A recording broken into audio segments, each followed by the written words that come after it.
ఈరోజు గౌరవ ముఖ్యమంత్రి గారు పెట్టినటువంటి బడ్జెట్ గురించి మాట్లాడదామని ఈ సమావేశం పెట్టాం. ఇందులో ముఖ్యంగా గుంటూరు జిల్లా వాసుల 50 సంవత్సరాల కళ గుంటూరు ఛానల్ ఏదైతే ఉందో ఇది 2019కి ముందు దాదాపు 200 కోట్ల రూపాయలతో ఆ రోజు చంద్రబాబు నాయుడు గారు ప్రొవిజన్ ఇచ్చినప్పుడు వచ్చిన వైసీపీ గవర్నమెంట్ దాన్ని పూర్తిగా పక్కన పడేసింది.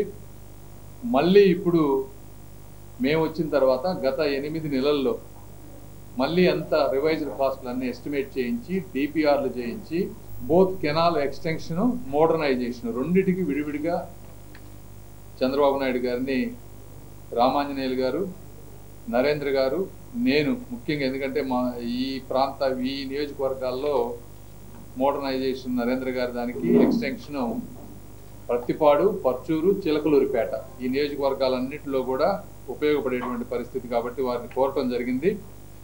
చాలా ఇబ్బందులు ఉన్నా కూడా ఈ రోజున 100 కోట్ల రూపాయలు ల్యాండ్ ఎక్విజిషన్కి ఇమీడియట్గా, అదేవిధంగా 300 కోట్ల రూపాయలు ఛానల్ ఎక్స్టెన్షన్కి బడ్జెట్లో ప్రొవిజన్ పెట్టారు. కాబట్టి ప్రాంతవాసులందరికీ కూడా ఇది ఒక మంచి రోజు. దీనివల్ల ప్రస్తుతం ఉన్నటువంటి 47 కిలోమీటర్ల ఛానల్ ఇంకొక 27 కిలోమీటర్ల విస్తరణ జరుగుతుంది. దీనివలన ఆయకట్టు 9,600 ఎకరాలు ఇప్పుడు ఉంటే అది 38,400 ఎకరాలు అడిషనల్గా ఆయకట్టు వచ్చేటువంటి పరిస్థితి. అందులో ప్రత్తిపాడు ఒక్కదానికి 27,000 ఎకరాలు ప్రయోజనం పొందుతుంది.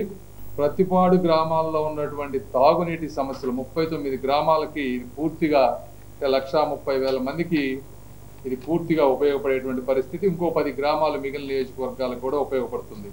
వీటితో పాటు ఎందుకంటే ఇనిషియల్గా కెనాల్ నేరోగా ఉంది, టైల్ ఎండ్కి వాటర్ వెళ్ళాలంటే లిఫ్ట్ ఇరిగేషన్లు కావాలి. సో ఈ ఛానల్లో 4 టోటల్గా లిఫ్ట్లు కూడా పెడతా ఉన్నారు. ఒకటి మంగళగిరి దగ్గర, తర్వాత మధ్యలో ఇంకొక 3 లిఫ్ట్లు, టోటల్ 4 లిఫ్ట్లు కలిపి 441 ఎకరాల భూసేకరణ జరగబోతోంది ఇందులో. సో ఇది టోటల్గా ఈ గుంటూరు ఛానల్కి సంబంధించినటువంటి విషయం.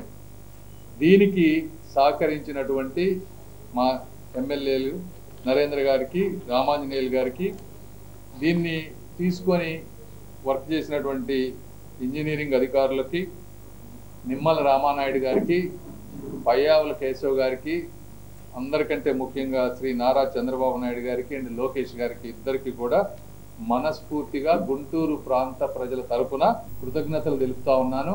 ఈ ప్రాజెక్ట్ అప్రూవ్ చేసినటువంటి చంద్రబాబు నాయుడు గారు గుంటూరు ప్రజల మనస్సుల్లో చిరస్థాయిగా నిలవబోతా ఉన్నారు ఈ ప్రాజెక్టు వల్ల. ఎందుకంటే ఇది అంత ప్రధానమైనటువంటి అంశం ఈ ప్రాంత వాసులకి. ప్రాజెక్టు అప్రూవ్ చేయించడమే కాదు, దీనికి అడిషనల్గా ఈ 400 కోట్లే కాకుండా మోడర్నైజేషన్ అనేది ఇంకో ప్రాజెక్టులో మేము పెట్టాం డిపిఆర్ చేసి, దానికి 600 కోట్లు అవసరం. అయితే దాన్ని కూడా నెక్స్ట్ టేకప్ చేస్తాం.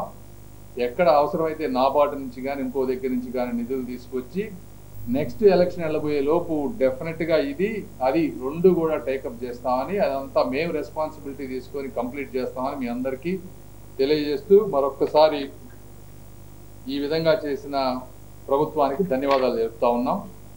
ఇది కాకుండా రెండోది, గుంటూరు, బాపట్ల, ప్రకాశం జిల్లాల్లో 3 లక్షల ఎకరాల్లో రబీ పంట వేస్తే వాటర్ సప్లై అనేది ఈ మధ్య తెలంగాణ ప్రభుత్వం నుంచి వచ్చిన ఒత్తిడి మేరకు కృష్ణా పశ్చిమ డెల్టాకు సంబంధించిన అధికారులు వాటర్ తగ్గించినప్పుడు రైతాంగం అంతా కూడా ఆందోళన చేశారు. వాళ్ళందరితో కూడా ఈ రోజున మాట్లాడి మేమందరం ఎమ్మెల్యేలు కానీ మేము మళ్ళీ 1200 క్యూసెక్కులు కృష్ణా డెల్టాకి వాటర్ ఇచ్చేటువంటి పరిస్థితి తీసుకొచ్చాం. మళ్ళీ దానికి నిమ్మల రామానాయుడు గారికి ఇంకొకసారి అభినందనలు తెలుపుతా ఉన్నాం.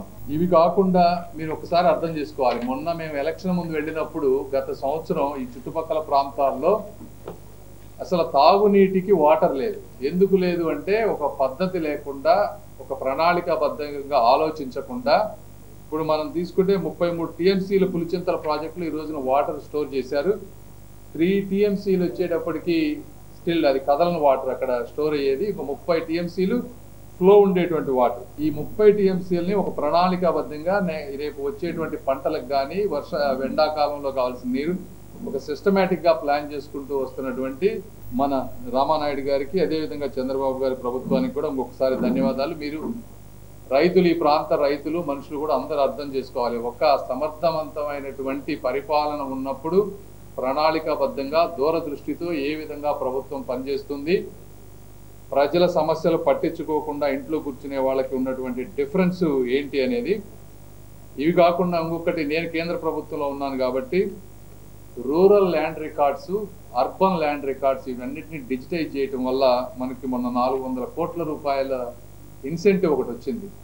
అదేవిధంగా ఫార్మర్స్ రిజిస్ట్రీ చేయటం వల్ల ఇంకొక 75 crores, దాదాపు 500 కోట్ల రూపాయలు కేంద్ర ప్రభుత్వం నుంచి ఈ రూరల్ ల్యాండ్ రికార్డ్స్ అనేది డిపార్ట్మెంట్ నా కిందే ఉంది. ఇదంతా 1 yearలో ఫాస్ట్గా ఏ గవర్నమెంట్ అయితే చేస్తుందో వాళ్ళకి ఇన్సెంటివ్ కింద వస్తుంది. హైయెస్ట్ స్టేట్ ఈ రోజున ఆంధ్రప్రదేశ్. ఇక్కడ ఉన్నటువంటి రెవెన్యూ అధికారులతోటి అందరితో కోఆర్డినేట్ చేసి ఫాస్ట్గా చేయటం వల్ల 500 కోట్ల రూపాయలు ఈరోజు తీసుకురాగలిగాం. వేరే స్టేట్ ఏది కూడా 50 నుంచి 70 కోట్ల కంటే ఎక్కువ తీసుకురాలేనటువంటి పరిస్థితి. అగైన్ ఇదంతా కూడా సమర్థవంతంగా పనిచేసే ప్రభుత్వం యొక్క ఉద్దేశం.